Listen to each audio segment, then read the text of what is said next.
So today we're going to take a look at the TFO Moment. This is their new flagship rod. They're labeling it as a super fast action rod. A lot of new technology went into this rod. They have Kevlar integration, which they say prevents the blank from ovaling when you're casting the rod. It's graphene reinforced, which also keeps the rod holding its shape under load, and it really reduces the weight. And they went with an unsanded, unpainted blank all the way up the rod to reduce glare, and again to cut the weight down a little bit.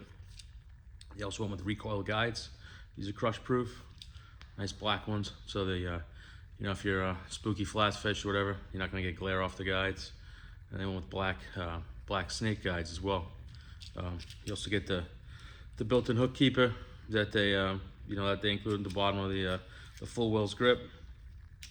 Overall, it's a really light rod.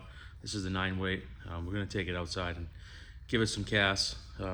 Pretty excited about this rod. It's been a little while since TFO has released a new flagship rod, and the way the technology's been advancing the last few years, just about every new rod we cast is awesome.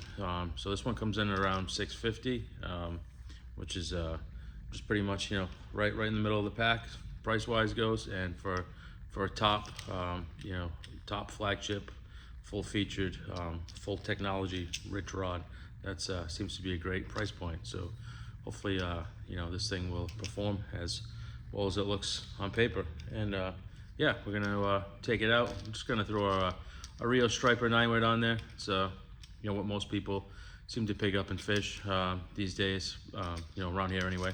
It's a well balanced head, 30 feet long. It shoots reasonably well. It doesn't have the bullet shape, so it's not just a crazy shooting head, but again, it's not so long where you're not gonna be able to load the rod up in close. So I'm just grabbing that line because it is a line a lot of people fish, and they're gonna want to see how it performs on the rod. So yeah, we'll take this outside and do some slow motion casts and see how it goes. Okay, so first thing I did was I gave this rod a nice quick cast, and really evident, right from the get-go that this rod had graphene in it. All these graphene rods have a nice feel to them. You can feel them unload and reload very easily. Then I just took the rod up and I started making some short casts in the air. No hauls here. Just wanted to see the flex point of the rod. And it was pretty obvious right away. This rod has a really soft tip, but really only flexes down about 1/4 of the blank, which is going to give you a ton of power in the bottom section. And a lot of great fast action rods are designed this way, with a soft tip in a stiffer lower section, and that's what this rod has. So here again, wasn't really going for any distance or anything here, just really looking at where the rod was flexing. Then I added a little haul to it just to see how it would perform.